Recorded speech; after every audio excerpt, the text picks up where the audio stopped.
¿Cuál es el propósito? ¿Cuál es nuestra misión en la vida? ¿Para qué estamos aquí? Y él me dijo, para luchar. Vinimos a esta tierra a luchar. Vamos a vivir adversidades, vamos a ser golpeados, vamos a sufrir pérdidas, vamos a tener cicatrices, pero no nos queda otra que luchar.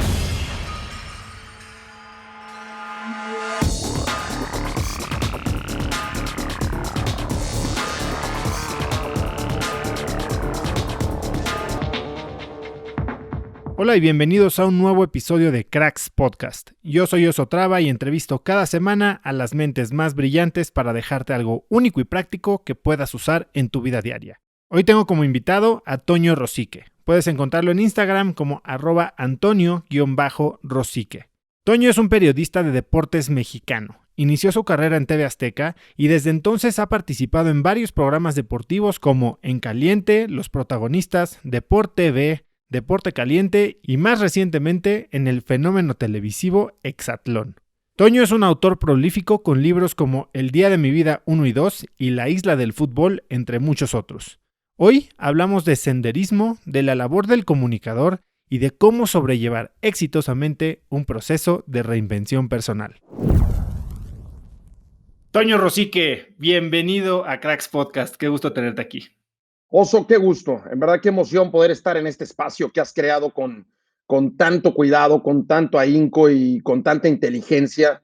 Valoro muchísimo el que me permitas entrar a esta audiencia fabulosa que tienes y que me permita ser parte de este gran proyecto. No, gracias a ti, Toño. Yo estoy seguro que sí, a esta audiencia fabulosa le vas a dar muchísimo valor porque es a lo que te has dedicado 25 años, historias increíbles.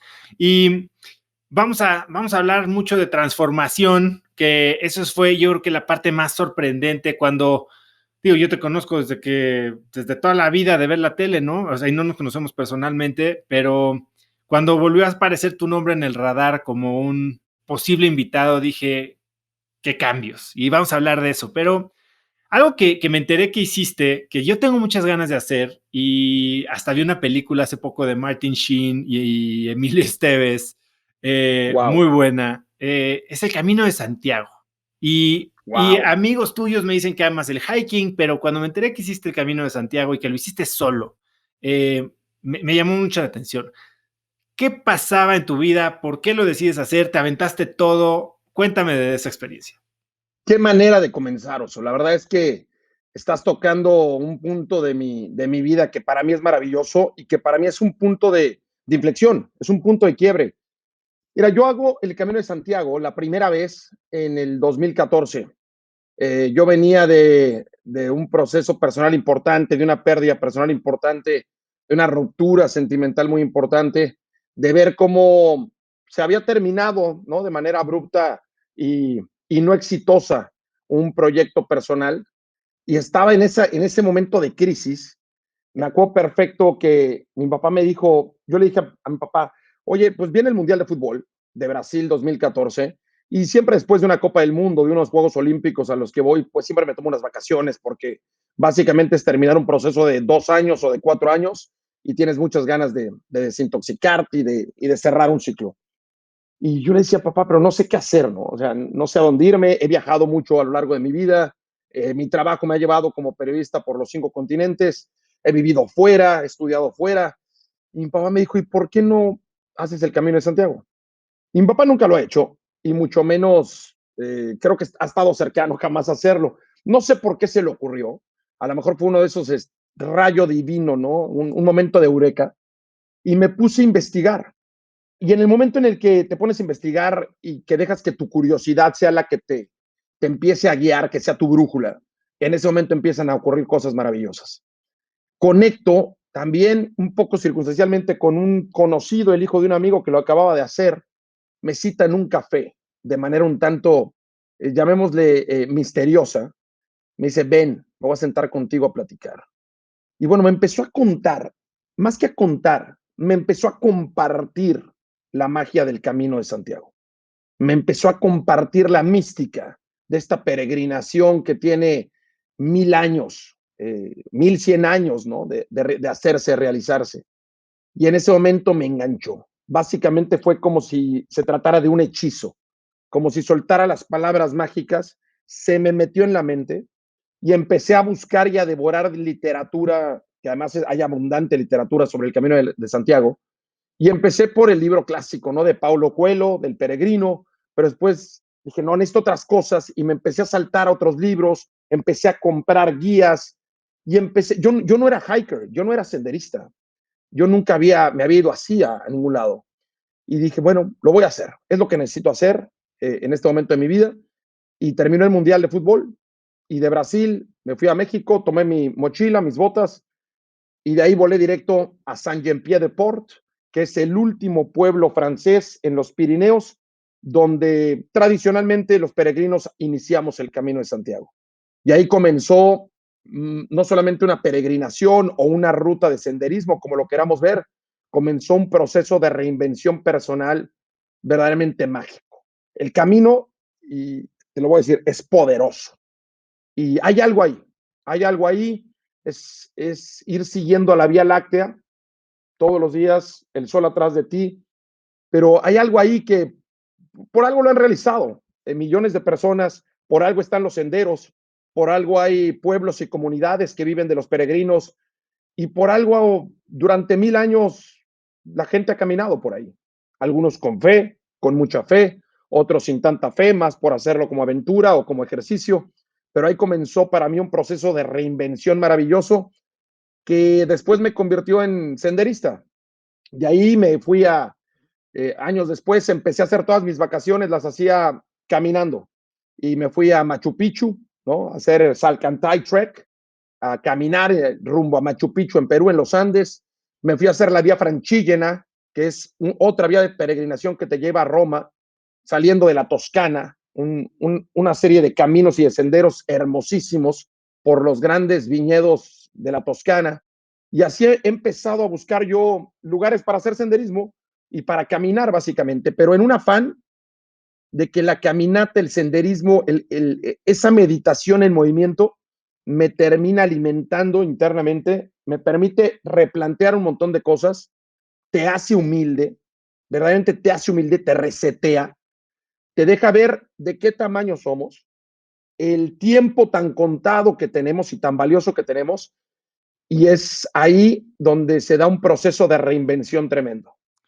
Te fuiste solo. Sí, la primera vez me fui, lo he hecho, yo el Camino de Santiago lo he hecho 3 veces. La primera vez me fui con un amigo, pero terminamos caminando bastante solos. Nos dimos cuenta de que cada quien camina a su velocidad, que es necesario tener sus momentos de soledad, de estar contigo mismo, de que sientas la libertad de vivir todo lo que implica caminar 20, 25 o 30 kilómetros por día. Que al final, Oso, genera un desgaste tremendo, porque todos los días te tienes que levantar a caminar, aunque no tengas ganas. Y no puedes detenerte a la mitad porque nadie te va a ir a recoger y nadie te va a cargar la mochila. Y si te sale una ampolla, nadie te va a cargar. Entonces tú tienes hoy en la mañana, mañana en la mañana te levantas a las 6 de la mañana y sabes que tienes 28 kilómetros por delante, con montaña, con buen clima, con mal clima, y que tienes que llegar al otro pueblo, al siguiente pueblo para que puedas llegar a descansar, a comer y a dormir. Lo hice con un amigo, pero al final cada quien terminó caminando a su velocidad. Nos encontrábamos ahí al final ya en el pueblo y después he regresado 3 veces más al Camino de Santiago y regresé solo después. Oye, Toño, y dices que fue un proceso de reinvención.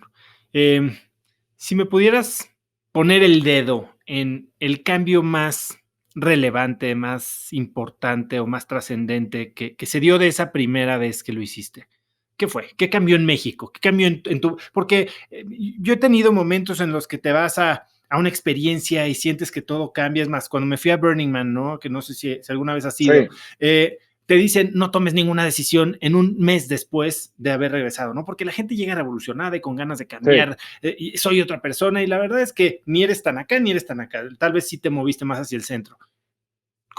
¿Qué pasó contigo? ¿Qué hiciste? Mira, yo llevo 25 años como periodista y llevo 25 años trabajando en la misma empresa.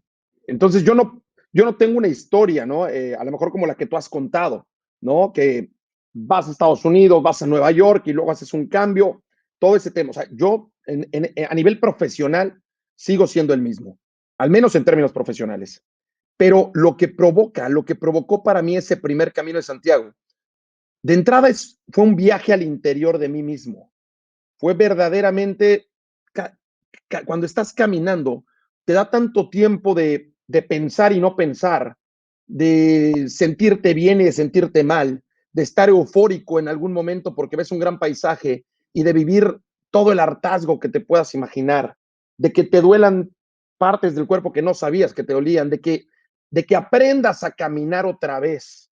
Alguna vez me dijeron en el tercer o cuarto día del camino, dicen, es que no sabes caminar, tienes que aprender a caminar. Para caminar 30 kilómetros no puedes caminar como si caminaras uno, como correr, ¿no? Como cuando uno aprende a correr una larga distancia. Tienes que aprender a cargar la mochila. Alguna vez una señora me dijo, y en el camino pasan cosas ahí medio místicas, ¿no? O sea, me dijo, es que tienes que sacar cosas de la mochila que traes ahí. Y dije, bueno, pues sí, sí, sí, está muy pesada la mochila que traigo. Me dice, no, no de la que traes aquí atrás, de la que traes aquí en la cabeza. Tienes que empezar a liberarte de cosas, ir dejando, sanando heridas, dejando rencores. Es un tema también mucho de alma, ¿no? Psicológico, de tu psique, de, a ver, perdona, libérate de estas aprensiones, de ciertas aprensiones, replantea para qué estás en el mundo. Y ahí es donde se va dando el proceso de, el primer paso de la reinvención, ¿no? O sea, reinventarte toma un buen rato, ¿no? Y como tú dices, no se consigue con un viaje, ¿no? Con una experiencia. Ese es el chispazo, para que se encienda una flama, para que se encienda una flama y empiecen a ocurrir otras cosas. Pero en el momento en que viajas al interior de ti mismo, te empiezas a dar cuenta a lo mejor para qué estás en el mundo.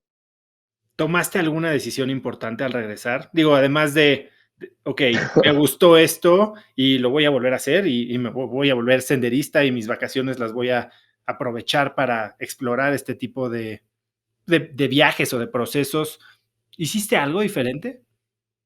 No tomé ninguna decisión importante porque la vida ya se acababa de tomar por mí, básicamente. Claro. Eh, lo que sí me dio fue un nuevo espectro, lo que me ensanchó mis horizontes de una manera descomunal. O sea, lo que me permitió fue ver mucho más allá. Y en el momento en que ves mucho más allá, brotan opciones por todos lados. Eso fue lo que me dio libertad, me quitó una ceguera parcial, una estrechez de horizontes, ¿no? O sea, si yo veía en recto, porque llevaba yo muchos años trabajando en la misma empresa, o, ¿sabes qué provocó eso? Resquebrajó también una parte de mi identidad personal. Te digo que te vuelve humilde, que te replantea, te dice de qué tamaño eres. El camino también te enseña lo poco que somos para el universo, ¿no? Y uno se pone a pensar que por aquí han pasado durante 1000 años millones de personas, ¿no? Unos con zapatos, unos sin zapatos, unos ricos, unos pobres. Lo padre del camino es que no importa si tienes mucho dinero o no tienes dinero. No importa si traes las mejores botas o si traes los tenis más rotos.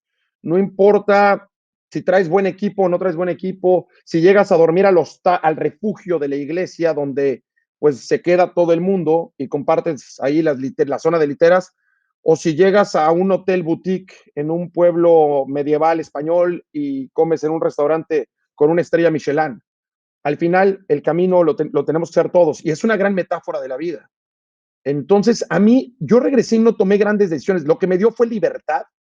A mí en ese momento me permitió sanar o empezarme a recuperar emocionalmente. Me enseñó que había más vida de la que yo estaba viendo en ese momento. Y eso pasa cuando la vida te golpea, cuando la adversidad te tira la lona. En ese momento se te cierra el mundo, te agarras de lo que puedes. Y para mí fue regresar y ver el mundo mucho más amplio, mucho más grande. Y de ahí empecé a tomar decisiones mucho más saludables para mi vida. Toño, una de las cosas que dijiste que te da el senderismo es o el acceso a estados alterados de conciencia.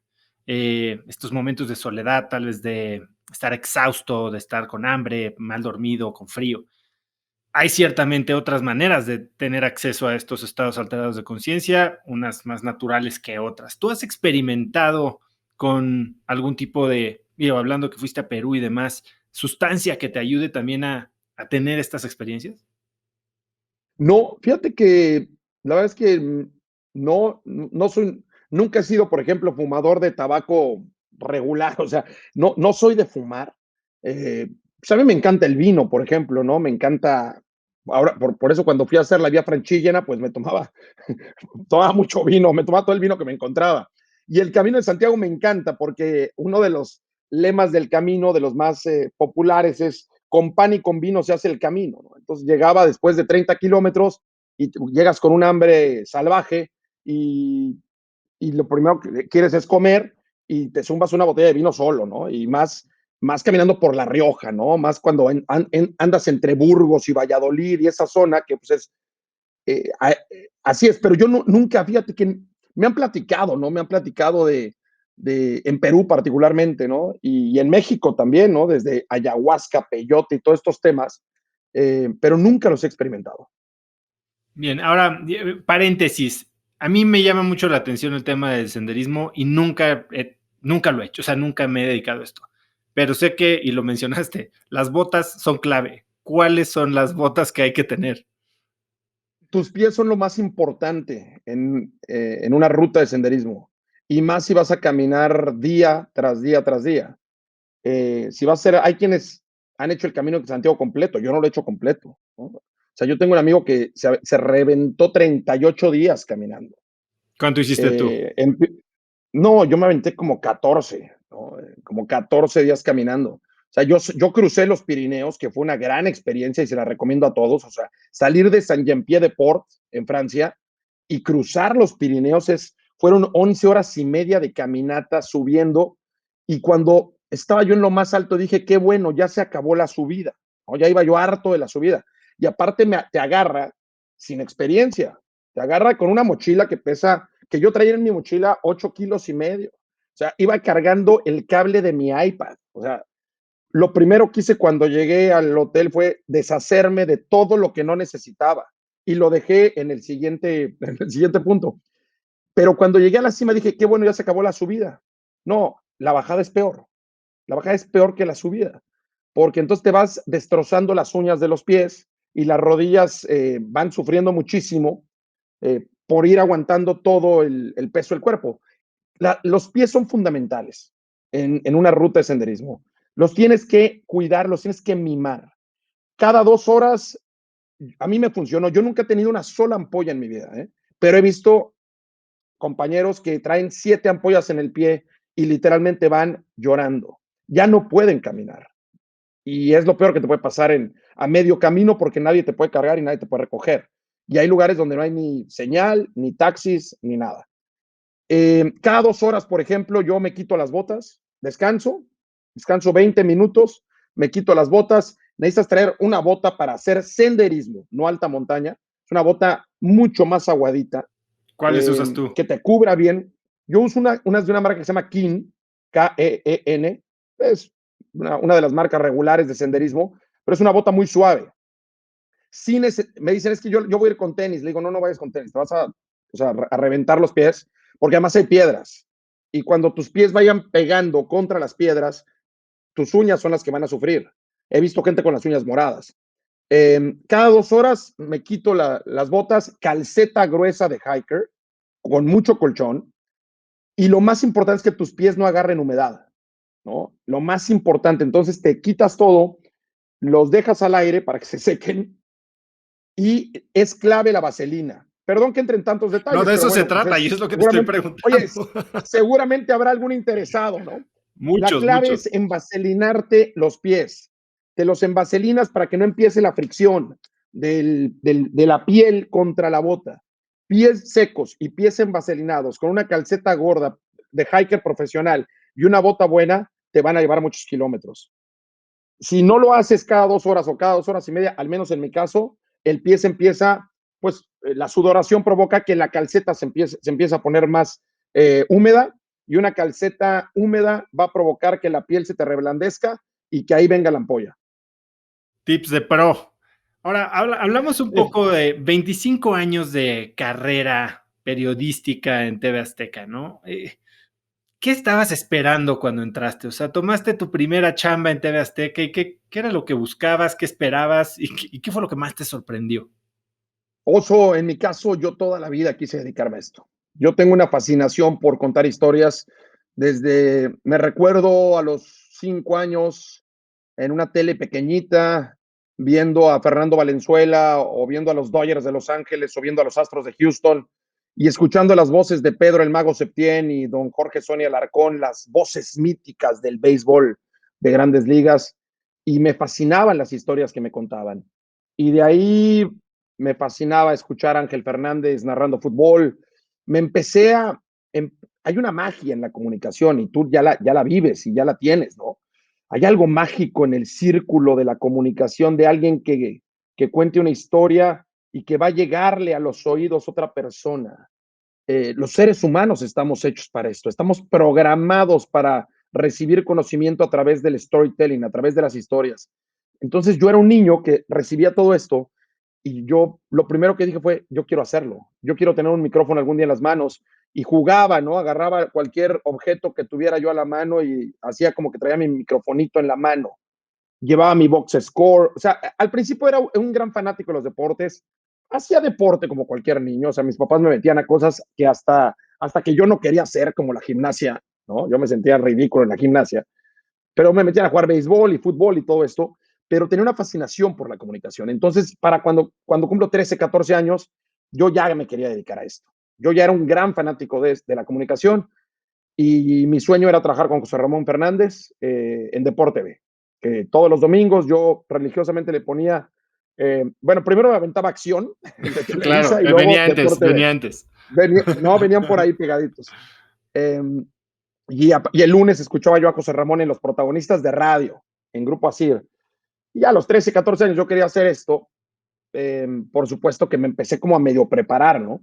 Compraba revistas, compraba periódicos, compraba almanaques, eran libros, ¿no? De este vuelo de gordos que traían todos los datos, libros gringos, ¿no? O sea, traían todas las series mundiales, todos los Super Bowls, todas las medallas olímpicas, todo lo que te puedas imaginar.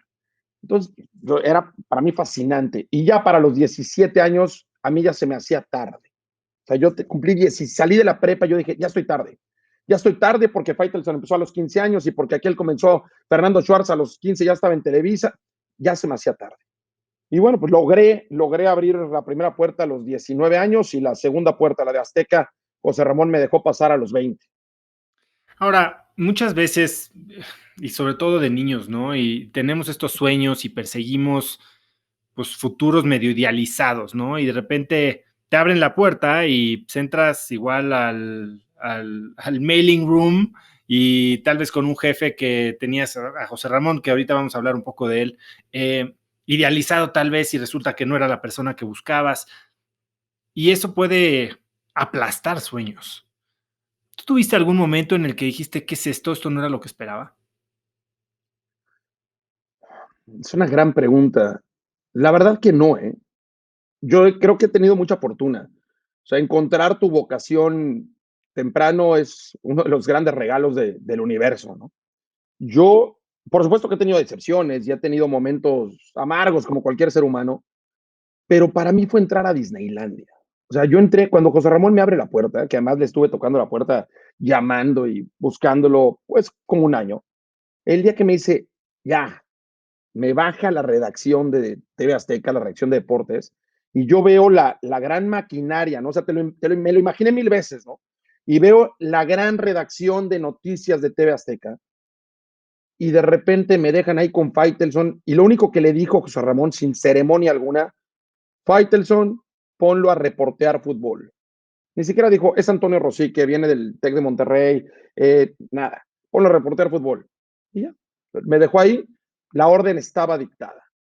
Y pues esa misma noche yo estaba grabando mi primera nota, pura voz, para que saliera en un noticiero, un programa de deportes que tenía Azteca en ese momento, en Azteca 7. Y esa misma noche escuché mi voz en televisión nacional. Para mí era Disneylandia, ¿no?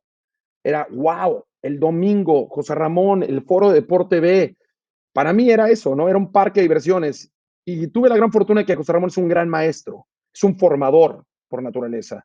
Entonces, como que llegué al lugar perfecto, porque José Ramón, pues, te daba clases todos los días. Sin querer, te las daba. Y a veces eran clases durísimas, ¿no? Es como entrar a en tu caso, ¿no? A la Management School de Stanford, ¿no? Pues las clases van en serio. Has dicho que con nadie has sentido tanta presión para trabajar como con él. ¿Cómo era esa Sí. presión o por qué venía tanta presión? Porque, porque no te dicen, no me dieron un curso de inducción, o sea, no te dan un curso de inducción. Al menos en nuestro tiempo con José Ramón no era de, bueno, vamos a llevársela leve, ¿no? Vamos a ir enseñando poco a poco. No, de repente yo entro el último día de febrero y esa misma noche estaba ya grabando una nota y empiezan, ya esa misma semana estaba yo ya saliendo con una cámara para como reportero y un mes después estaba yo sentado en un noticiero en televisión, dando la sección deportiva, un sábado en la noche. Y a los 2 meses me dicen, te toca ser reportero de cancha en la transmisión de un Pumas Chivas con José Ramón arriba en Ciudad Universitaria. Yo dije, espérame tantito. O sea, todo empieza a pasar muy rápido. Yo lo hago una analogía como con un pelotero de grandes ligas, ¿no? De repente tú estás cómodo en doble A, ¿no?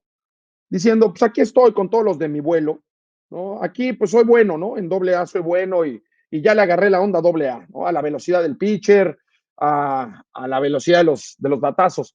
De repente suena, te dan el llamado, vas para el equipo grande. Y esto, además, son historias que yo le he preguntado siempre a los peloteros. Soy un gran fanático del béisbol y siempre les pregunto a los peloteros mexicanos de grandes ligas, cuéntame el día que te dieron el llamado, ¿no? No, yo llevaba 6 años tratando de que me dieran chance y no, bueno.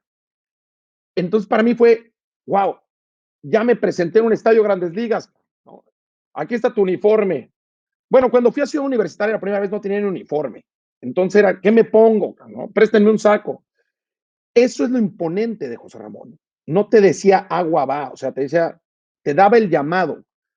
Y a los 3 meses o a los 2 meses y medio, o sea, el día que más nervios sentí fue cuando me dijeron, te toca En Caliente hoy en la noche. En Caliente era un programa de los lunes en la noche, no sé si te acuerdas, Oso, Claro. donde José Ramón se sentaba él solo 2 horas, o si eran necesarias 3 horas, a platicar de un tema con alguien.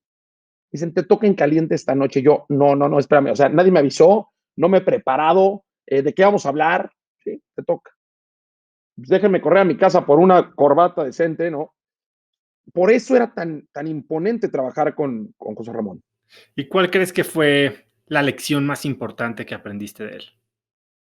José Ramón nos implantó, nos inculcó una ética de trabajo y una excelencia. Con José Ramón no había medianías, no había mediocridades.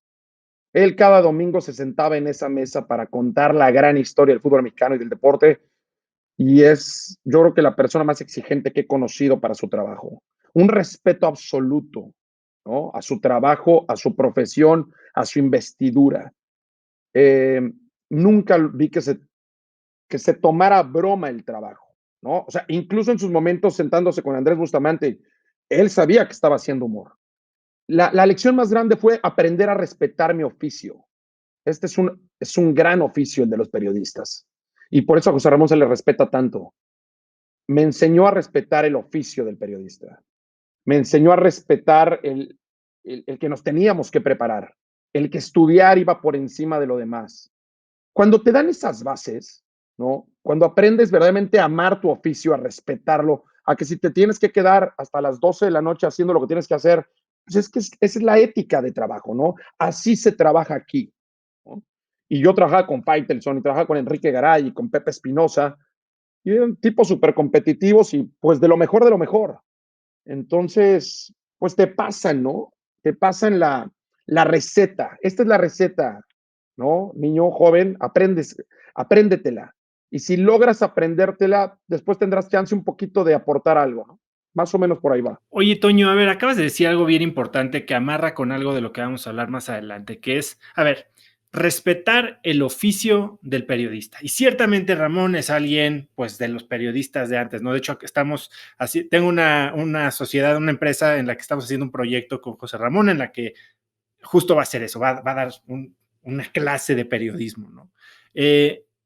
Pero a raíz de eso y más recientemente, parece que el periodismo se ha medio, la línea se ha puesto muy borrosa entre el periodismo, el entretenimiento e incluso la comedia, ¿no? Y ciertamente tú creaste un personaje y muchos de tus compañeros han creado personajes Sí, eh, que algunos tienen más sustancia periodística que otras. sí. ¿Qué piensas tú de eso? ¿Dónde está la línea entre el trabajo y entre, ok, lo que vende es nada más el personaje y entonces el fondo no importa? Es una pregunta interesantísima, Oso, porque yo siempre trato de hacer la analogía con, con los grandes pintores, por ejemplo, los grandes artistas. Bien lo decía Picasso, ¿no? Para poder romper las reglas, primero hay que dominarlas. Martinoli es quien es porque tiene toda la técnica de la narración y porque lo conozco desde hace 25 años y es mi amigo además. El tipo te domina lo que es la técnica de la narración, de la crónica deportiva. Y una vez que la dominó, empezó a moldearla de una manera extraordinaria, ¿no? Una vez que domina cómo el oficio, ya lo puedes voltear, doblar, pintar de colores y hacer todo esto. José Ramón, por ejemplo. José Ramón es un innovador de los medios de comunicación. Es uno de los grandes visionarios de la televisión mexicana. A él se le ocurrió en 1986 sentar a Andrés Bustamante y a Víctor Trujillo en una Copa del Mundo. Y ahora básicamente van más comediantes que Exacto, analistas, ¿no? exacto. A él se le ocurrió empezar a involucrar la mirada de la mujer en un ambiente donde privaban las voces de los hombres. Y 1986 o Italia 90, Seúl 88. ¿No?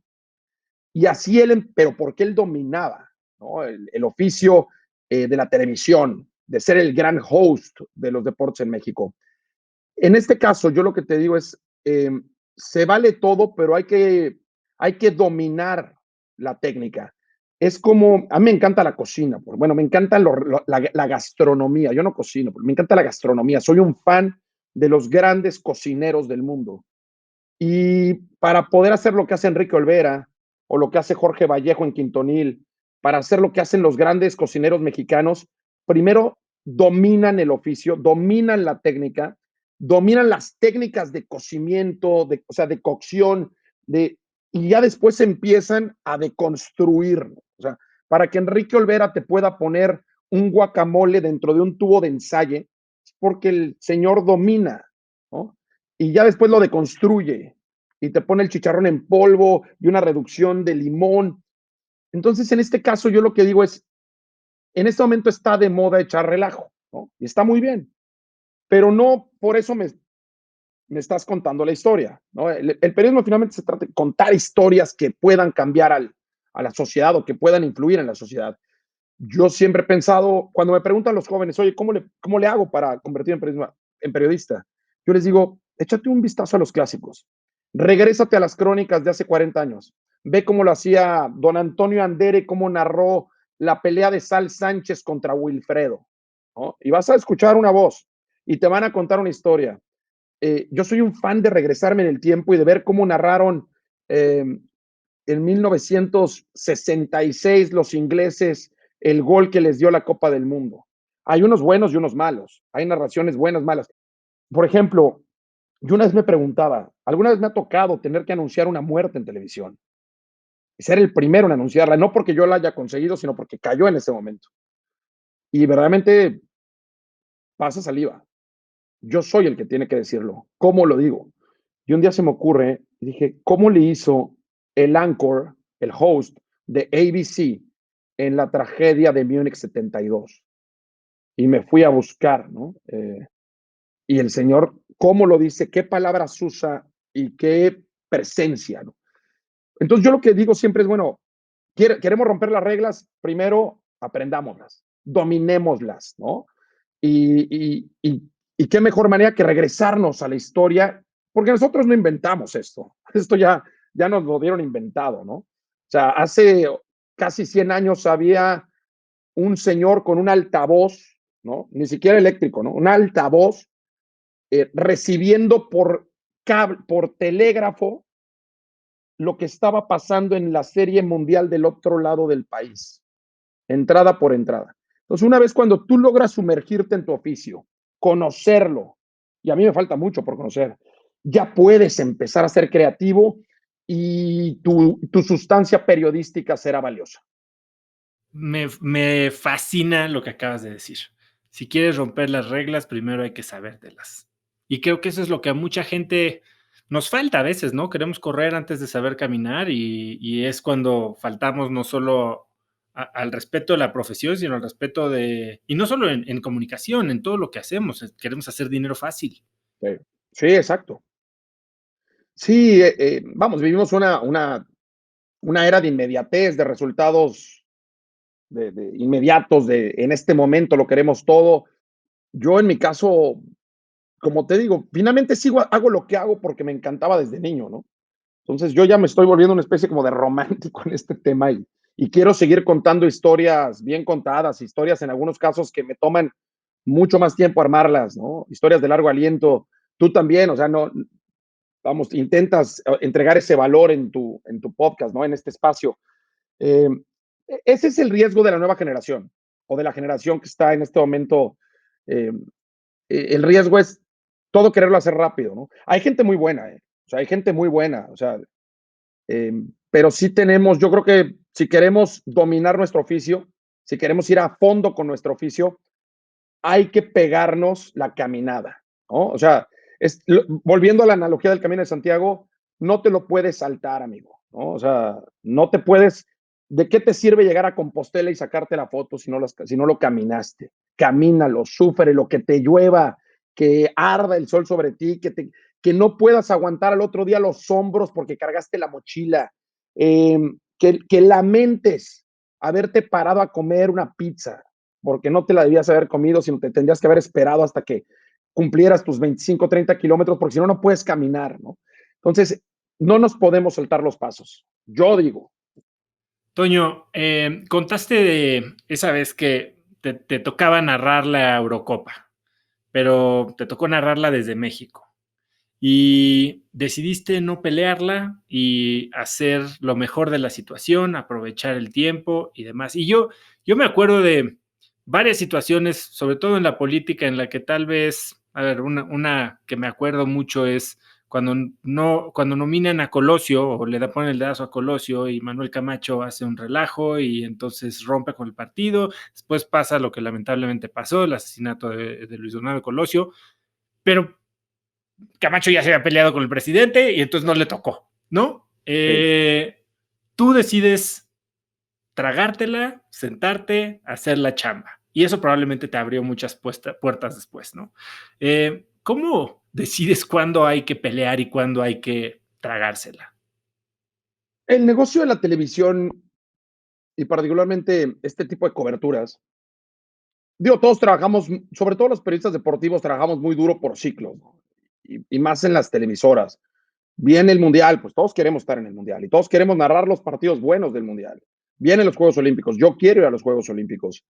Eh, Mira, en aquel momento yo también entendí que pues no había espacio para todos, ¿no?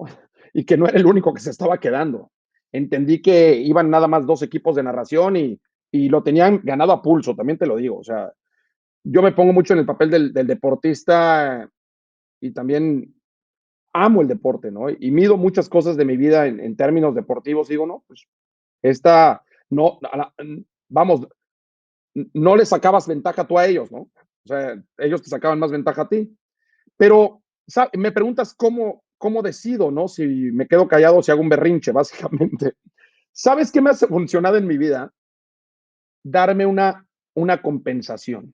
La autocompensación hasta la fecha me ha servido en mi vida. Me pasó para los Juegos Olímpicos de Sydney. Ahí te va mi berrinche. Faltaban, no sé, 3 meses para ir a Sydney 2000. Yo estaba muy chavo, tenía 25 años y pues apenas yo me empezaba a desarrollar como periodista deportivo, como reportero, todavía no narraba, yo entendía que había gente mayor, gente con 20 años, y la primera es, no, tú te vas a quedar en México. Hice un berrinche, yo me lo comí, pero ¿sabes qué hice? que no digo que sirva, pero al menos me tranquilizó de manera productiva. Me fui y me inscribí en una maestría. Me fui a inscribir una maestría en el TEC de Monterrey. O sea, dije, pues si no, así ya sabes, ¿no? Un tanto inmaduro. Si no voy, pues me voy a poner a hacer una maestría y entonces todos estos meses que no voy a estar yo en ese proyecto, pues me los voy a hacer algo bueno de mi vida. Y me metí en el año 2000, imagínate, a una maestría virtual, a una maestría en línea. Año 2000. No teníamos los Zooms que tenemos ahora y no tenemos... Bueno, pues eran 2 semestres. El primero lo acabé casi llorando, con una pila de libros de este tamaño que no me daba tiempo de leer. Y todo era de ser autodidacta. Tenías 2 o 3 sesiones nada más con el maestro, todo era autodidacta. Pues no, el segundo semestre dije, no, ahí nos vemos, ahí les dejo su maestría y ya estuvo. Pero te lo cuento porque la autocompensación me ha servido a lo largo de mi vida. O sea, de inmediato, algo no sale, en lugar de quedarme ahí, pues búscate algo productivo que hacer, ¿no? Trata de compensarte con otra cosa. Trata de, pues entonces, si te vas a quedar, pues inscríbete a algo que te guste, ¿no? Para no quedarte con las manos vacías, ¿no? A veces las manos vacías son muy ociosas, ¿no? Entonces hay que entretenerse.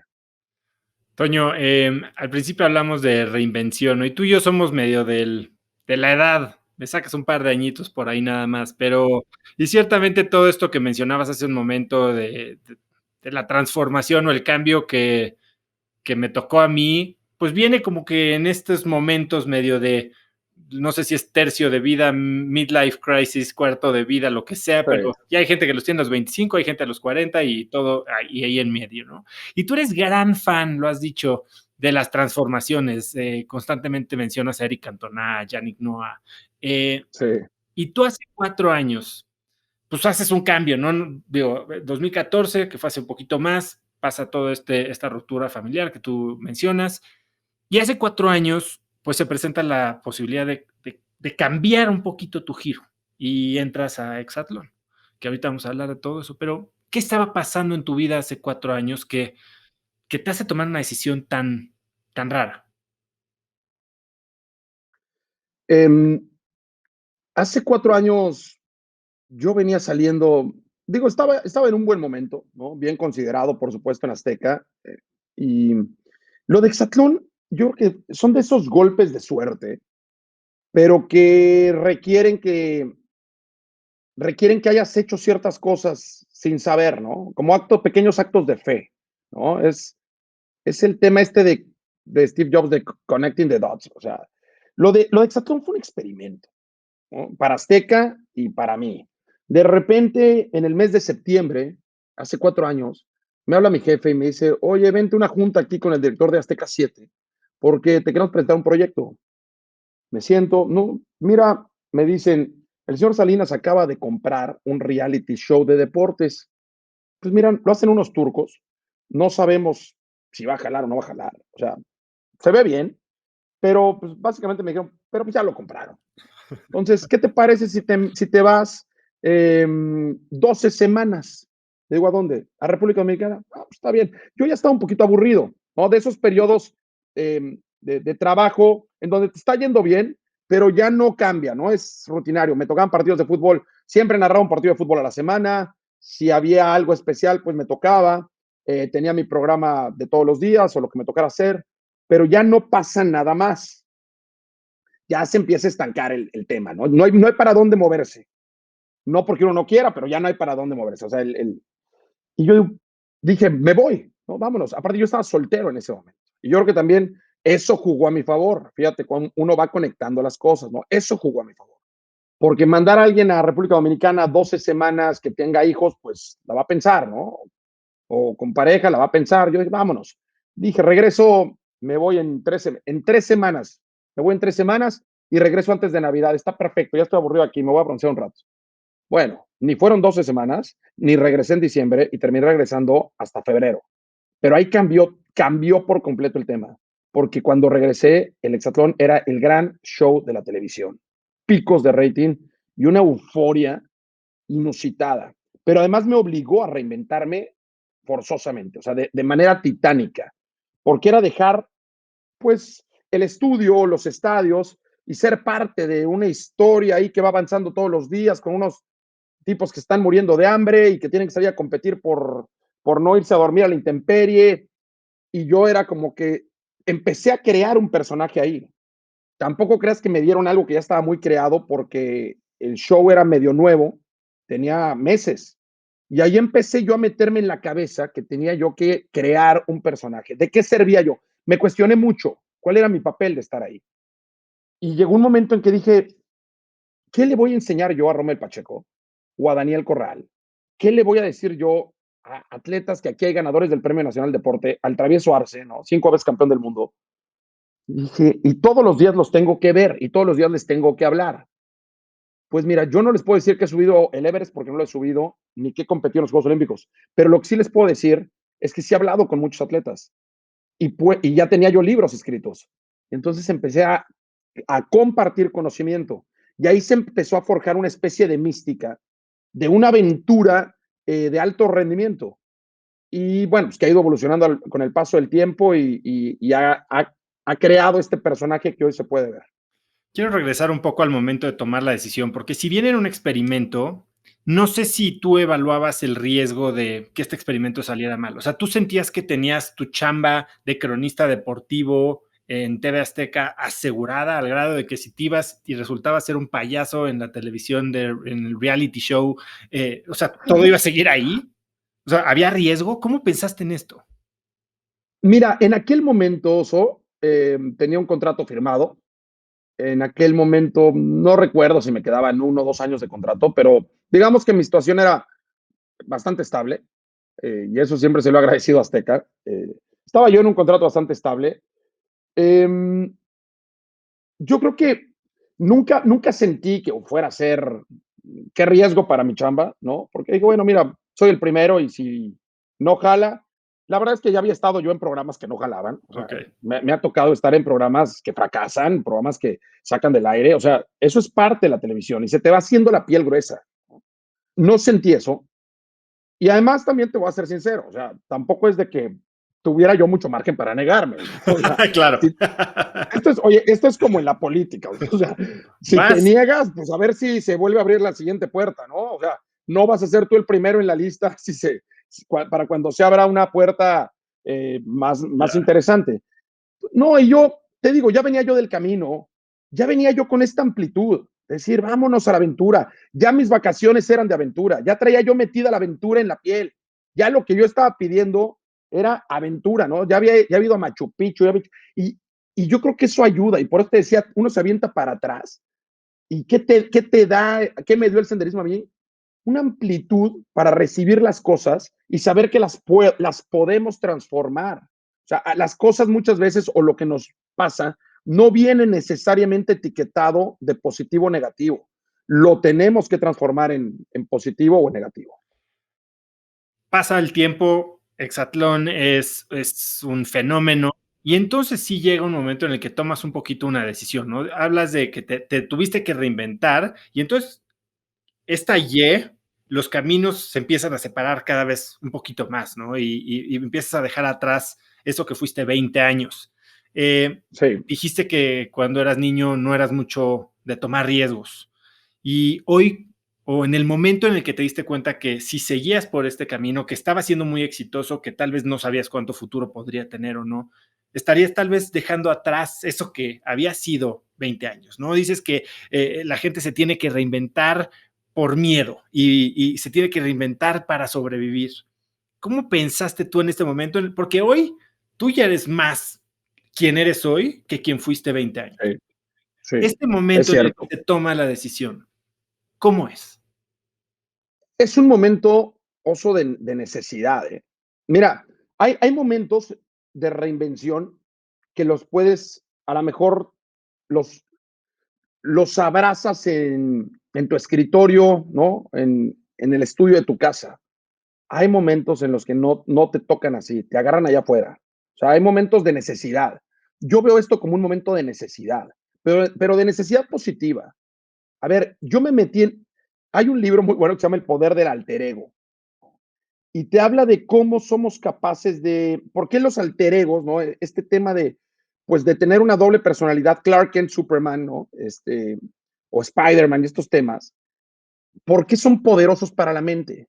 Yo en esa primera temporada llegué con unas ganas de decir, a ver, yo no voy a fracasar aquí. O sea, llegas con esas ganas de decir, no voy a fracasar aquí, voy a hacer el trabajo, voy a aprender a trabajar en un reality show sin monitores, voy a aprender a trabajar en un ambiente cambiante, voy a aprender, lo voy a sacar adelante, me cueste lo que me cueste. Y me metí en la cabeza la aventura. Y en ese momento dije, esto es una aventura y la voy a resolver. Eh, entonces a mí me agarró por necesidad, o sea, no es tanto de que, pues mira, tengo esta opción y tengo esta opción, ¿no? Opción A, opción B, y las voy a analizar. No, no, no, a mí me agarró esa necesidad allá afuera, en el sol, en la lluvia, en mañana tienes que levantarte otra vez. En 6 meses descansé 2 días. O sea, todos los santos días grabando, grabando, grabando, grabando. Eso ya era alto rendimiento, ¿no? O sea, y no había manera de regresar. No había manera de decir no. En ese momento dije, no, tengo que fue un acto de supervivencia. ¿Cómo le hago para sobrevivir esto? Y eso te lleva a triunfar, ¿no? Al final. Dije, ¿cómo le hago? Uno, para que me aguante la voz, narrando allá afuera 30 carreras por día. No, pues tengo que empezarme a tratar como atleta de alto rendimiento. ¿Y qué hiciste? Dormir más horas. Empecé a adoptar y entender lo que hacen Daniel Corral, Romel Pacheco, etcétera, etcétera. Cómo cuidan sus cuerpos. Si yo cómo cuida su cuerpo un pelotero de grandes ligas que tiene que jugar 162 partidos por temporada. Necesito buena recuperación, necesito mejor hidratación, necesito un mejor doctor, ¿no? Tuve que conseguirme un foniatra, o sea, el mejor médico especialista de voz en México, ¿no? Fermín, o sea, tuve que buscarme complementos vitamínicos. Me fui a buscar un doctor que me pusiera, o sea, que me diera a mis 40 años todos los suplementos, complementos vitamínicos necesarios para que yo pudiera estar top, ¿no? Con energía top. Me puse a hacer ejercicio. Yo, pues, era, ya sabes, de ejercicio cuando se me antoja, ¿no? No, no, todos los días. Para que me empecé a dar cuenta y empecé a leer libros, ¿no? A ver, para que yo pueda memorizar todo lo que tengo que memorizar, necesito que haberme levantado en la mañana a correr y hacer ejercicio, a hacer fuerza. Y empecé a darme cuenta de ese tipo de cosas, que necesitaba tener la cabeza muy fina y para eso necesitaba comer bien.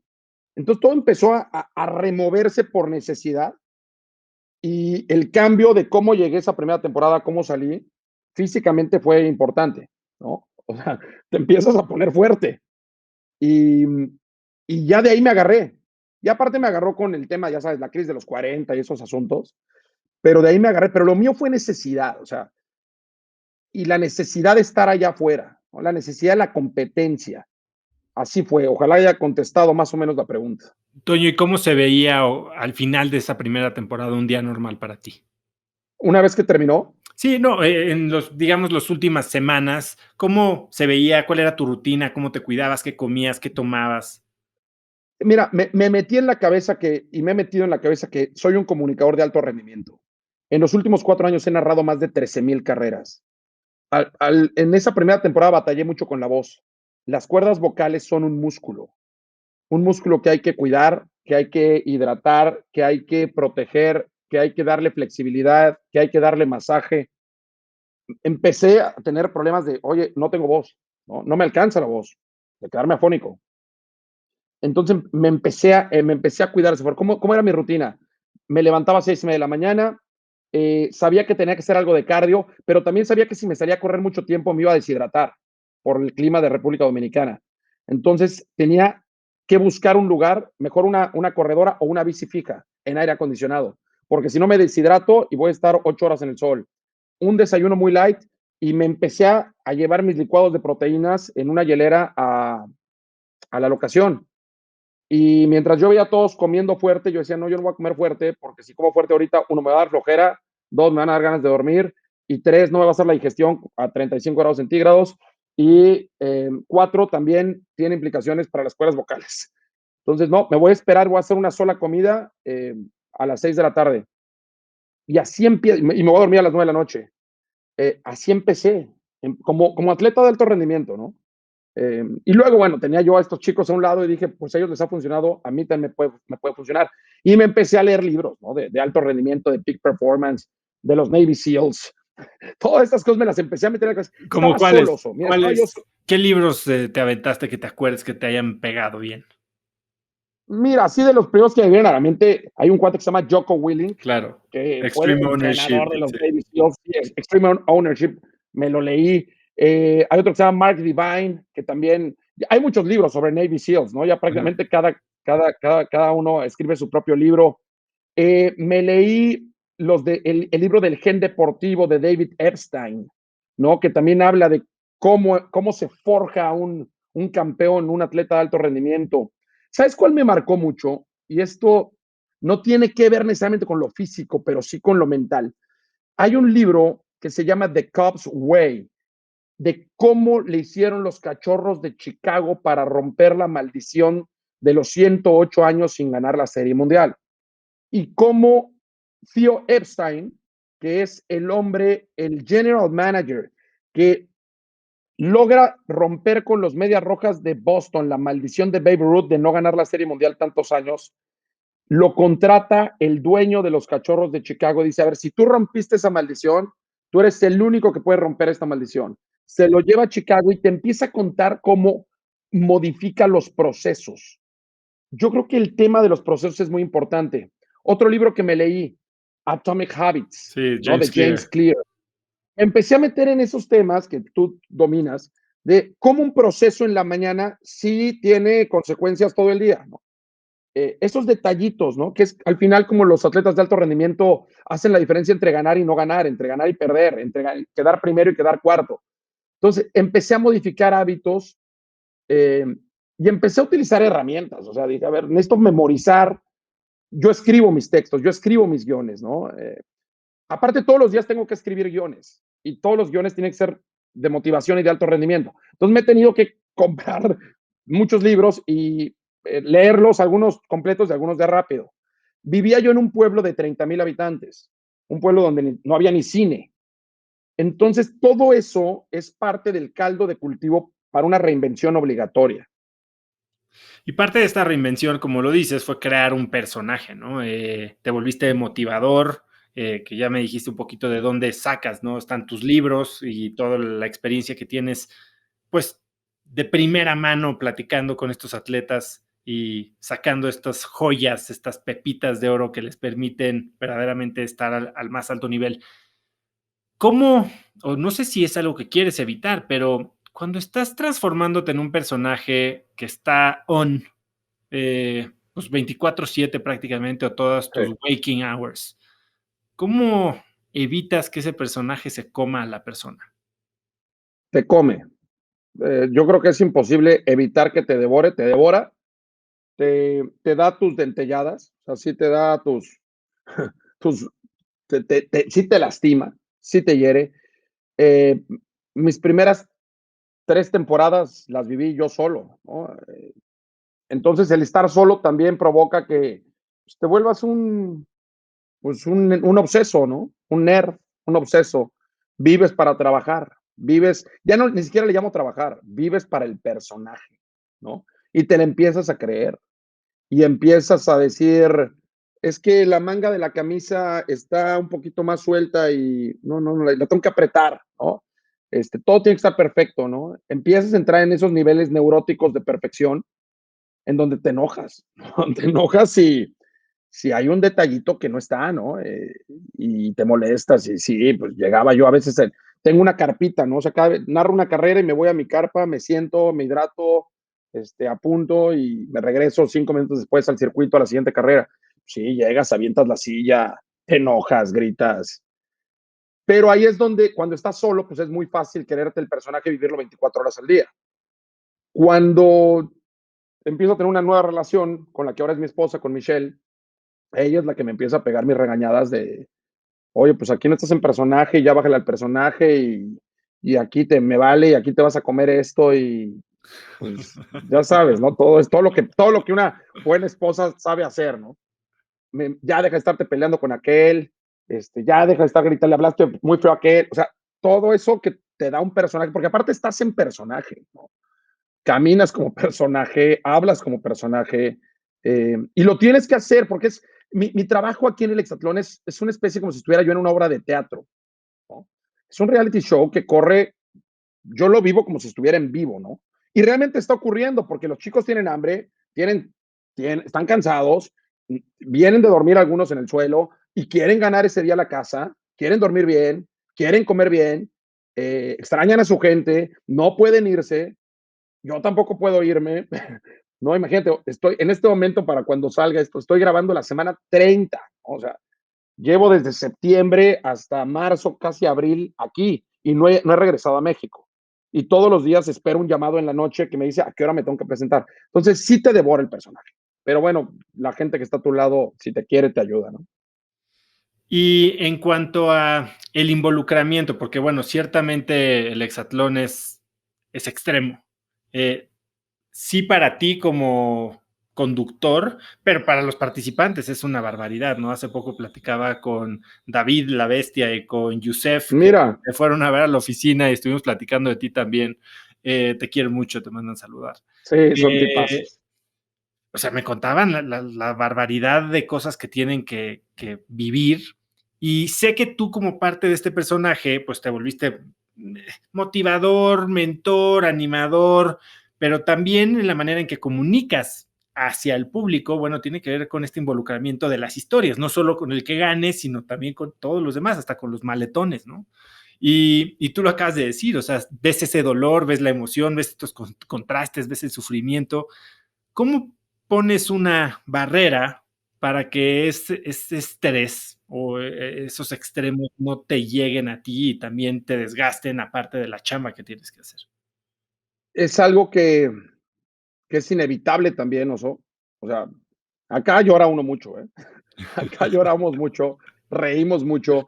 Mira, un reality show como este, y particularmente todos los reality shows, me atrevo a decirlo, pues de alguna manera se generan una serie de condiciones, casi casi de laboratorio, para que las emociones se exacerben. O sea, alguien que lleva 15 días durmiendo en el piso, ¿no?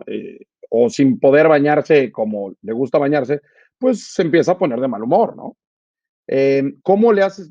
Sí, afectan, por supuesto que me afectaban mucho más la primera temporada, te estresan, o sea, son condiciones estresantes, ¿no? En muchos casos tú ves que unos están eufóricos y los otros están desconsolados, te dan ganas de irlos a abrazar y darles la mano, pero sabes que es parte de esto. Conforme han ido pasando los años, he ido pues poniendo mis propias barreras de protección.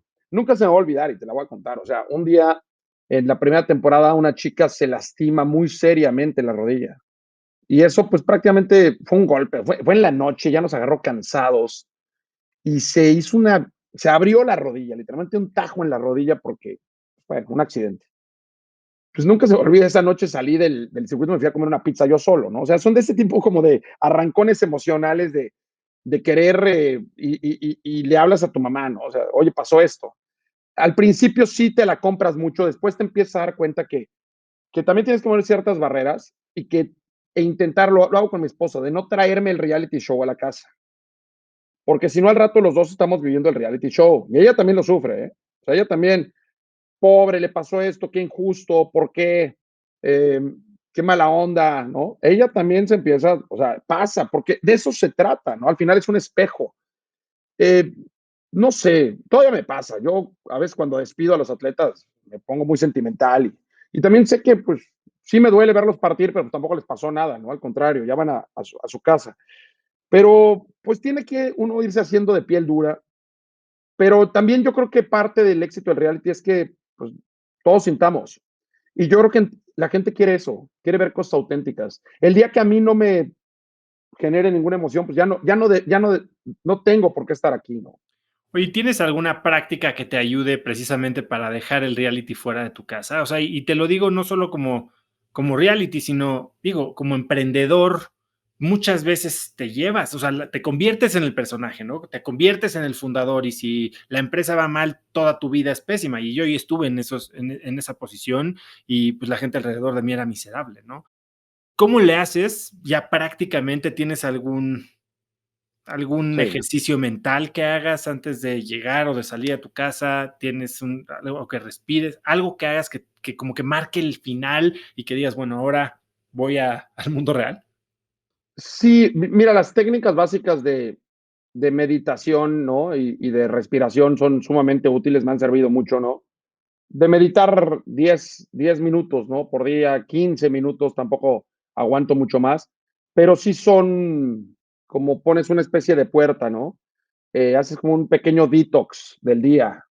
Eh, sí lo hago, pero ¿sabes qué me funciona? Cuando siento que ya me está devorando, ¿no? Que ya me estoy creyendo demasiado esto, me pongo a hacer algo totalmente diferente. A veces entre carrera y carrera, que estoy narrando y tengo tiempo, porque yo empiezo a las 9 de la mañana y termino a las 7 de la noche para grabar las competencias, me pongo o a leer o me pongo a ver, a veces me pongo a ver hasta Netflix. O sea, con tal de que si siento que el ambiente anda muy caldeado afuera, yo sé que si nada más estoy viendo qué está pasando y quién está peleando con quién, es probable que yo tenga también una reacción, ¿no? Entonces me pongo a ver una serie, ¿no? Trato de como una tangente, ¿no? Una salida. A veces me ponía a ver el béisbol, ¿no? Cuando está la temporada y tengo aquí mi app, me pongo a ver el béisbol y me preocupo de otra cosa. O cuando se podía viajar, me ponía yo a buscar destinos de viaje, ¿no? Es decir, ay, mira, cuando termine esto me voy a ir a tal lugar. Y eso, pues me sirve como para tener pequeñas válvulas de escape. Digo, no es nada del otro mundo, pero sí me ayuda. Toño, ¿qué hace la diferencia entre un buen comentarista y un gran comentarista? Creo que cuando sabes exactamente cuál es tu misión, cuál es el propósito, estás más cercano a alcanzar un nivel de excelencia y un nivel extraordinario.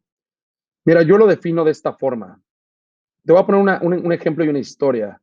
Cuando yo voy a los Juegos Olímpicos, y me dan un micrófono y yo estoy ahí y sé que voy a transmitir la inauguración de los Juegos Olímpicos de Londres 2012, yo me regreso a los básicos. Trato de que mi piel, mis oídos, mis ojos y mi corazón, de ponerlos al servicio de las personas que no están ahí. ¿Qué sentirías, qué habrías sentido tú si hubieras visto a un mexicano ganar la medalla de oro y tú hubieras estado en la arena? ¿No? Yo te lo tengo que transmitir. No solo contar, transmitir. Yo soy la piel de esos que no están ahí. Entonces yo me tengo que emocionar también. Y no es una emoción creada, es la verdad. Cuando Memo Pérez gana la medalla de oro en Beijing 2008, yo en ese momento me pasa algo bien bonito porque gana la medalla y algo pasa en mi psique que yo me vi a mí mismo de niño viendo por televisión a Ernesto Canto ganar la medalla de oro. Vi al niñito, ¿no? En la televisión de sus papás en 1984, viendo un mexicano cruzar la meta y atrás venía otro que se llamaba Raúl González. Y en ese momento se da como este efecto que a lo mejor le pasa a los actores de teatro, de que me empiezo a narrar a mí mismo, me empiezo a narrar a mí mismo de niño, para que ese niño pudiera sentir todo lo que yo estoy sintiendo ahí. Eso es lo que hace la diferencia entre un gran cronista, un gran comentarista y uno extraordinario. El poder estar a la altura de las circunstancias, el poder saber exactamente, Oso, cuál es el papel que juegas, porque no puedes narrar una medalla olímpica si está un mexicano que si no está un mexicano. No puedes narrar una medalla de Michael Phelps cuando rompe el récord de Mark Spitz y no estar a la altura de la hazaña del atleta. Tienes que entender, y por eso saber de historia es muy importante. Y por eso hablaba yo de vámonos para atrás. O sea, lo que estoy haciendo es algo que en 30 años alguien lo va a buscar y va a decir, cómo narraron en México la octava medalla de oro de Michael Phelps cuando rompe el récord de Spitz en Londres 2012? Tiene que encontrarse con eso, ¿no? O sea, yo se lo tengo que revivir el momento 30 años después. Eso es lo que hace la diferencia, saber para qué estamos los contadores de historias. Y hace 30,000 años que el ser humano se está contando historias. Y yo trato de imaginarme a aquellos que que iban a cazar el mamut, al búfalo, y que regresaban, y uno de ellos tenía el don de contar la historia y de recreársela al resto de la tribu. Eso es mágico, eso es maravilloso para mí. Toño, eres un gran contador de historias y ciertamente echas mano de las experiencias, ¿no? Porque no solo eres un contador de historias, eres un explorador de historias y lo hiciste con El día de mi vida, los dos libros que sacaste. Eh, ¿Qué aprendes de estos atletas sobre cómo se viven las 24 horas antes de el momento probablemente más importante, no solo de su carrera deportiva, tal vez de sus vidas? Hay deportistas que solo tienen esos 4 Sí, minutos una vez en su vida y para eso se preparan toda su vida y bueno, está todo el caso de la depresión post-juegos, ¿no? sí. ¿Qué aprendes y qué incorporas a tu vida de estos atletas, estas hazañas?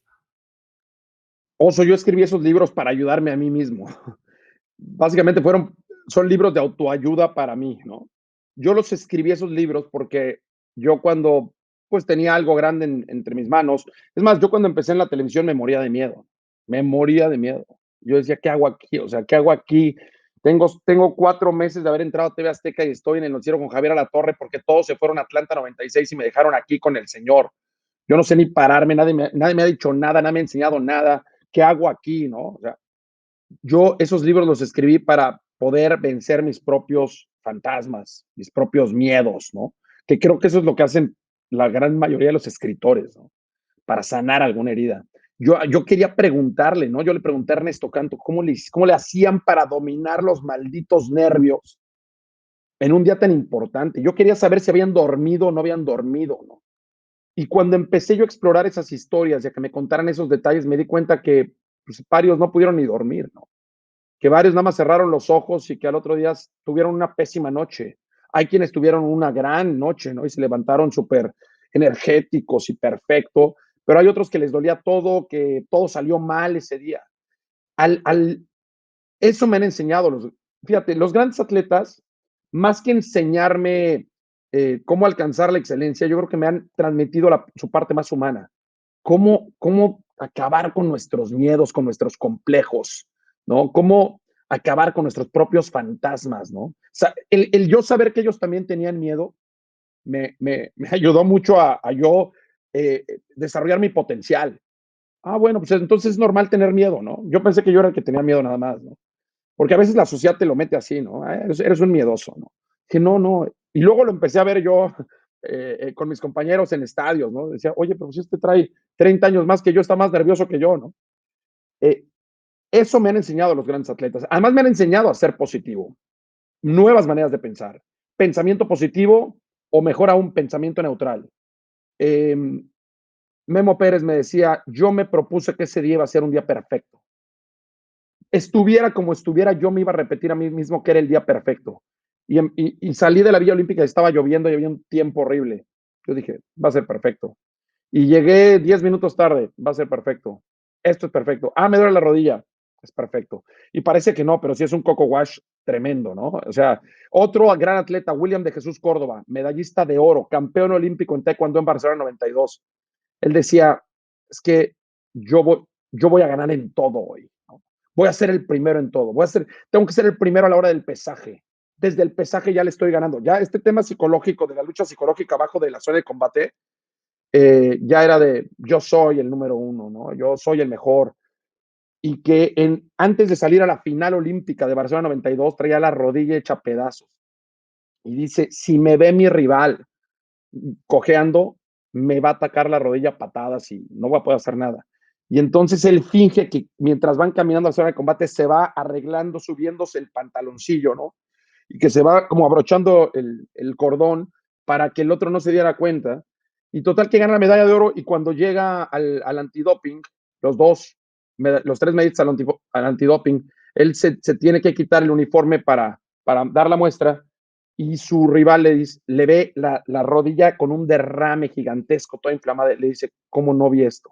¿Cómo no me enteré de esto? O sea, como diciendo, te hubiera ganado, o sea, te hubiera vencido.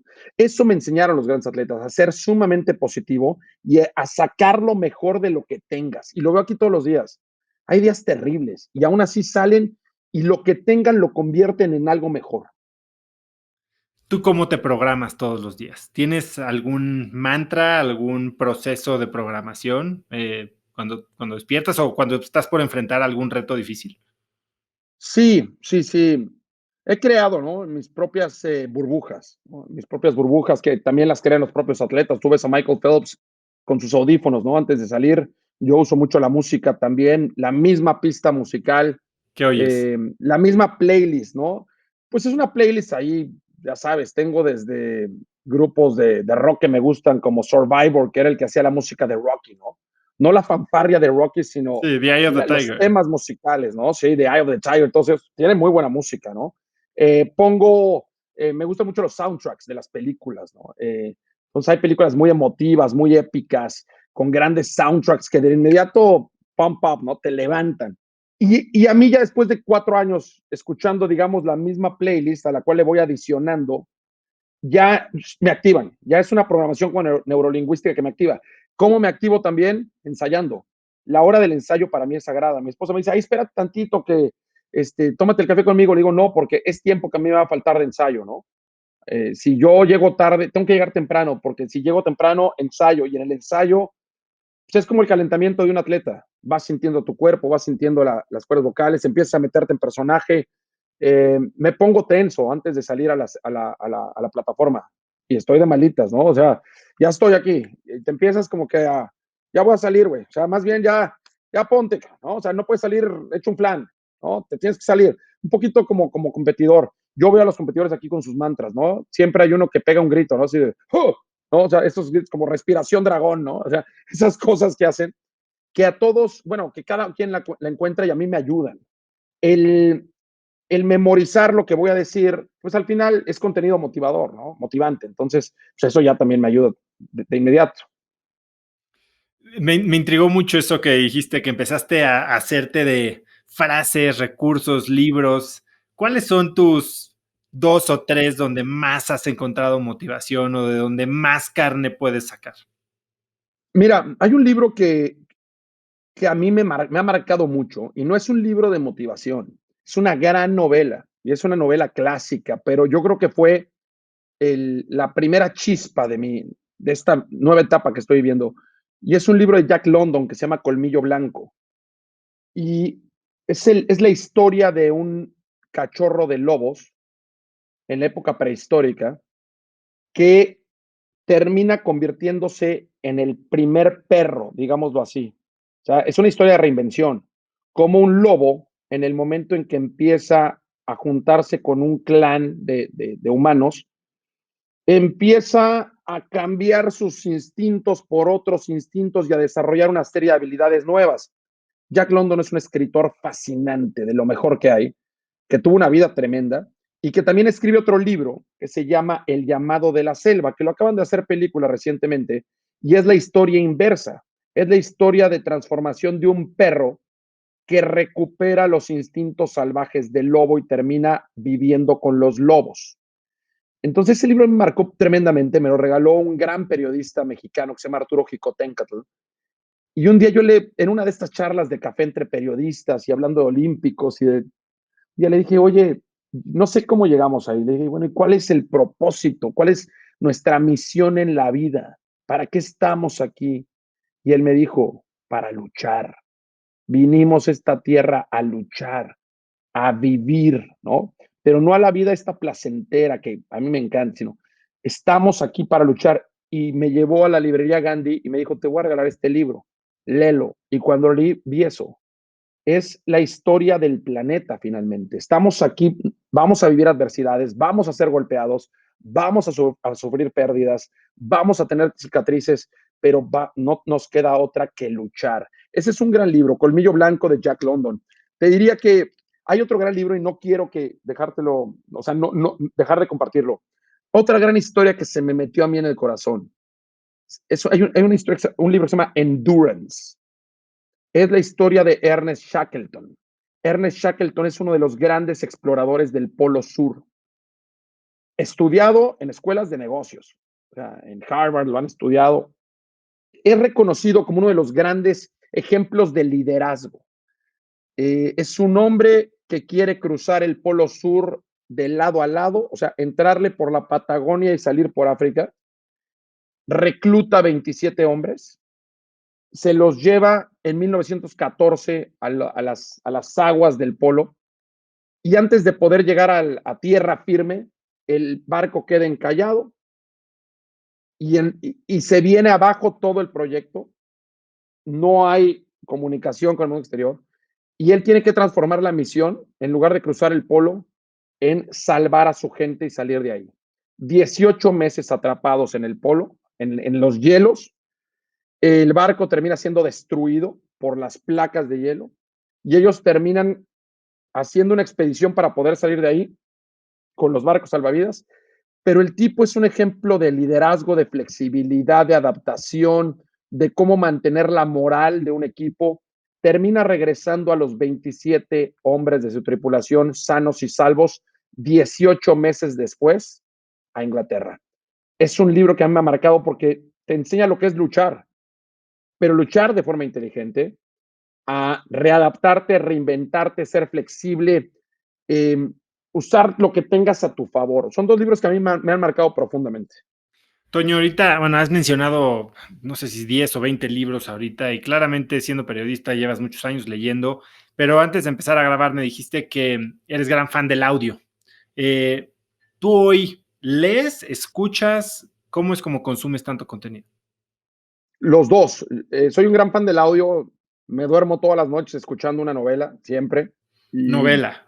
pues sí, para dormir me pongo una novela porque no necesito estar como tan pendiente, ¿no? Eh, ya no es un tiempo como para estar en aprendizaje, sino más bien como para soñar con algo, ¿no? Imaginarme, que me cuenten un cuento. Fíjate cómo, qué chistoso es. A los niños les cuentas un cuento para dormirse, ¿no? En algunos casos. Estoy haciendo exactamente lo mismo 45 años después. Entonces me pongo una novela y me pongo, eh, me gustan mucho las novelas del Imperio Romano, estos temas de las grandes batallas, Aníbal, ¿no? Y la invasión de Roma, esos temas. Escucho mucho audiolibro. En la mañana cuando me subo a la bicicleta fija, estoy escuchando ya o podcast como el tuyo o audiolibros ya mucho más de aprendizaje. Otro libro que me encanta es el último, que seguramente ya lo tienes en el radar, el de Simon Sinek, El juego infinito, ¿no? Que Sí, me lo he cambió a oído mí la mencionarlo concepción también bastante. de cómo hacer estrategia, pero al mismo tiempo leo en digital, ¿no? Cuando quiero ya meterme al detalle, a ver, oye, este capítulo está muy bueno, sí lo necesito releer, sí lo necesito subrayar, me voy al digital o mejor aún, si tengo chance, libro en papel, ¿no? Pero escucho mucho de libros. Si el libro es súper, súper, súper bueno, tengo que ir al digital o al papel. Si agarré del libro lo que necesitaba, bueno, me quedo con el audiolibro. ¿Y en audiolibro usas alguna app en particular o le vas campechaneando? Pues me clavé con Audible, ¿no? Es la de Amazon, entonces como que están linkeadas las cuentas y por ahí me voy, pero pues cada vez hay más opciones, ¿no? Voy explorando ahí Podimo, Vic, eh, y esas, ¿no? Pero al final, pues los libros como los bestsellers, como que hay que comprarlos, ¿no? Entonces, voy a Audible. Toño, dices que tienes que hacer lo que sea para forzarte a estar despierto. ¿Qué significa eso y cómo lo haces tú? Yo creo que esta vida y este mundo van a tal velocidad y cambian tan rápido y el tiempo es tan valioso pues que yo siento que en esto siempre, yo creo que la curiosidad es clave, ¿no? Yo creo que todos tenemos un radar, ¿no? Para la curiosidad. Me gusta alimentarlo todos los días, porque entre más aprendo y entre más descubro, más opciones voy encontrando. Y como te decía hace unos instantes o hace unos minutos, nunca sabes para qué te van a servir las cosas, ¿no? Gracias a Dios leí mucho de niño, entonces ahora eh, puedo aportar todo eso en mi trabajo y además aprendí a escribir. Entonces, eso vamos, es sumamente útil. ¿Cómo estoy despierto? El arte te mantiene despierto, ¿no? Yo creo que el arte es un espacio donde te despierta como ser humano. Y me refiero al arte por cualquiera de sus áreas o disciplinas. Te hablaba yo de la cocina, la gastronomía me encanta y eso te despierta. El probar algo de manera diferente, ¿no? Que sea el mismo tomate, pero que te sepa distinto o que te genere una sensación en la boca diferente, te despierta, pero hay que estar dispuesto, ¿no? Eh, el, el catar, ¿no? Hacer una cata vertical de vinos en la cual estás probando un vino de 1970, uno del 80, uno del 90 y uno del 2000 de la misma bodega, te despierta los sentidos, te hace pensar, ¿no? O sea, te genera nuevas conexiones neuronales. Yo creo que hay que estar muy, muy despierto, muy abierto. El arte a mí me ayuda muchísimo, ¿no? El escuchar un disco diferente, ¿no? Escuchar jazz, ¿no? Por ejemplo, que el jazz es algo, esa improvisación, ¿no? Coherente del jazz. Los museos te despiertan, ¿no? Los libros te despiertan. Un buen video, también una buena película, si está bien hecha y también todo eso. Las artes te despiertan, en mi caso. Y también cosas físicas, ¿no? El aprender a jugar un juego nuevo te mueve. Todo eso te mantiene fresh. Te oí decir que te gustaban los juegos neuronales, que de repente te lavabas los dientes con la mano izquierda y ese tipo de cosas. ¿Sigues haciendo eso? Pues debería hacerlo un poquito más. Mira, cuando me pasa algo, ¿no? Que algo se descompone y no tengo de otra porque estoy yo en una playa virgen en donde no hay ni señal ni nada, pues entonces tengo que resolver y trato de resolver como lo tenga. Y la aventura te lo enseña, ¿eh? Sí, trato de hacerlo, ya a veces ya te gana la rutina o me gana la rutina y ya no lo hago, pero sé que es sumamente útil, ¿no? Sé que es importante que lo haga para seguir eh, pues desarrollando, ¿no? He tenido épocas, o sea, yo tuve épocas en las que me daba cuenta que te estancas, me estancaba, ¿no? Empieza a escribir lo mismo, porque lees lo mismo, porque consumes lo mismo, y te tiras en el sofá a ver la misma serie todos los días. Yo creo que estas cosas sirven, pero la aventura como tal nos mantiene vivos. Hay una gran frase de Sebastián Álvaro, que es uno de los grandes exploradores de nuestro tiempo, que dice que la aventura es la única manera de robarle tiempo a la muerte. Y la aventura no necesitamos ir al Himalaya, no necesitamos subir al Everest. Probablemente yo jamás suba al Everest, digo, ojalá un día lo haga, pero yo creo que la aventura está dentro de nosotros, o sea, y es la manera en la que enfrentamos el día, y la manera en la que resolvemos nuestro día, y la manera en la que le decimos sí a ciertas cosas, en lugar de todo rechazarlo y todo quererlo sacar en serie. Entonces, vivo con la aventura dentro, por eso consumo muchos libros de aventura, para que me mantengan abierto como Homo sapiens, ¿no? Hemos perdido mucho. Mira, al final otra vez escuchaba una charla que decían, llevamos 30,000 años programados de cierta manera. No te creas que nada más porque en los últimos 100 años pues hemos sufrido cambios radicales, tu estómago ya no está acostumbrado a lo que comían tus ancestros. O sea, seguimos más conectados con ellos de lo que pensamos. Seguimos más preparados y programados mentalmente para, como lo hicieron ellos, ¿no? Para sobrevivir, que para estar en la realidad virtual o que para estar en el videojuego. Entonces eso me mantiene despierto. Toño, ¿qué es a lo que más le vas a dedicar energía o lo que más te emociona en los próximos 12, 18 meses? Wow. Pues mira, he decidido, he decidido a mis 45 años eh, ponerme serio en el tema familiar. Entonces creo que es tiempo, después de 25 años, de entregarme al periodismo y a la televisión y ser un obseso, ¿no? De alto rendimiento. Eh, Creo que le tengo que dedicar mucho a la familia los próximos 18 meses. Quiero ser papá, ¿no? Este, y sé que tengo que dejar cosas. Sé que voy a tener que bajarle para poder vivir esa gran aventura que me va a conectar con lo más primigenio del ser humano, ¿no? Entonces creo que le tengo que dedicar mucho a ser papá. Me tengo que casar en el próximo verano. Me iba a casar el año pasado, pero por el tema de la pandemia no se pudo. Entonces me tengo que casar por la iglesia el próximo verano y tengo que darle ya, pisar el acelerador para intentar ser papá, si no, nunca lo voy a hacer. Eso lo tengo muy claro en la cabeza, que si no, pues me puedo pasar otros 25 años, y me lo dice mi esposa, pues sí, entregando muy buenos números, muy buenas cuentas, pero pues el tiempo, la vida se va, ¿no? Eso es una.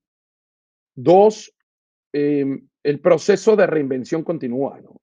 Y pues yo creo que voy a regresar a esta isla porque pues las cosas están saliendo bien y tengo una misión y aquí un compromiso. Entonces creo que regresaré aquí y no descarto empezarme a hacer a la idea de que a lo mejor mi hijo ande por aquí dando uno de sus primeros pasos, ¿no? Entonces, eso es lo que creo que puede pasar en los próximos 18 meses. Vienen los Juegos Olímpicos, lo cual es fascinante, ¿no? Los Juegos Olímpicos son el amor de mi vida. Entonces, estaremos desde México para narrarlos, porque no, las condiciones no están para ir a Tokio. Y quisiera yo seguir promoviendo, ¿no? El tema del alto rendimiento, de la aventura, seguir trasladando lo que nos enseñan los atletas y el deporte de alto rendimiento a la vida urbana de los profesionales como tú y como yo, ¿no? Tomé un curso hace poco muy bueno eh, con el head coach de los Seattle Seahawks, con Pete Carroll, y con Michael Gervais, que es un gran psicólogo de alto rendimiento deportivo. Es un curso de 8 semanas en donde básicamente trasladan lo que hacen con los jugadores del NFL, desde temas desde mindset, sleep, recovery, hidratación, eh, temas de planeación estratégica. Entonces, un poquito como un NFL, ¿no? Un jugador del NFL es capaz de entregar esos resultados, pues no nada más es porque estás grande y musculoso, ¿no? Necesitas tener todo muy ordenado, todo muy alineado Es el para sistema. poder entregar ese resultados. Entonces, ese tipo de cosas creo que son muy valiosas hoy en día y creo que yo aquí tengo un laboratorio bien padre en donde todos los días voy tomando notas y puedo entregar algo así. ¿Cómo se llama ese curso? Es la página, el proyecto se llama Compete to Create y lo vas a encontrar así, Compete to Create. Es el proyecto conjunto de Pete Carroll, el head coach de los Seattle Seahawks, con Michael Gervais. Michael Gervais tiene su podcast que también es muy bueno y él habla de alto rendimiento, peak performance. Y, por ejemplo, tu asesora, ¿no? Ellos te dan clases, pero pues tienes una asesora, ¿no? De cabecera con la que checas las dudas, tu tutora, pues era una medallista olímpica de voleibol. O sea, está padre, ¿no? Le preguntaba yo mis dudas a una chava que jugó voleibol 2 veces medallista olímpica con USA. Entonces está padre, ¿no? Y Le voy está a muy echar un ojo. competitivo. Sí, échale un ojo. Está muy divertido y está bueno y está muy bien hecho, la verdad. Compete to Create. Si no, al rato te mando el link. Toño, si pudieras escribir un mensaje en el cielo para que millones de personas lo vieran, ¿qué diría?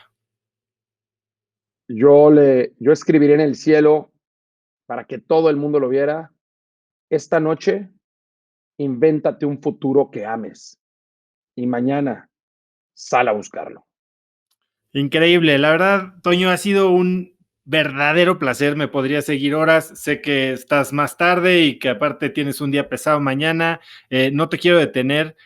Tú hablaste de que tus primeros libros los escribiste como para ayudarte a ti mismo. Y Sí, ciertamente es la misma lógica con la que yo empecé este proyecto de Cracks Podcast. Y ciertamente lo que me dejas hoy a mí, y espero que a la gente que nos escuche, es de gran ayuda. Así que muchísimas gracias por lo que haces, muchísimas gracias por la apertura, sí, la apertura y la generosidad con la que compartes las historias, Toño. Eres un crack en la chamba, en cómo transmites, en lo vulnerable que eres, y eso vale muchísimo. Así que muchísimas gracias por el tiempo. ¿Dónde te puede seguir la gente? Digo, medio obvia la pregunta, pero ¿dónde te pueden contactar, seguir, buscar, aprender más? mira, primero que nada, muchas gracias, Oso. La verdad es que me encanta tu espacio, me encanta lo que haces.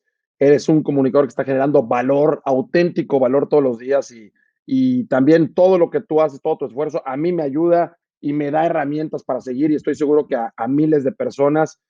Muchas gracias por esta oportunidad, en verdad, de ser parte de tu gran proyecto. ¿Dónde me pueden seguir? Mira, tengo mis redes sociales, estoy en Instagram como Antonio-Rosique, estoy en Twitter, Antonio-Rosique.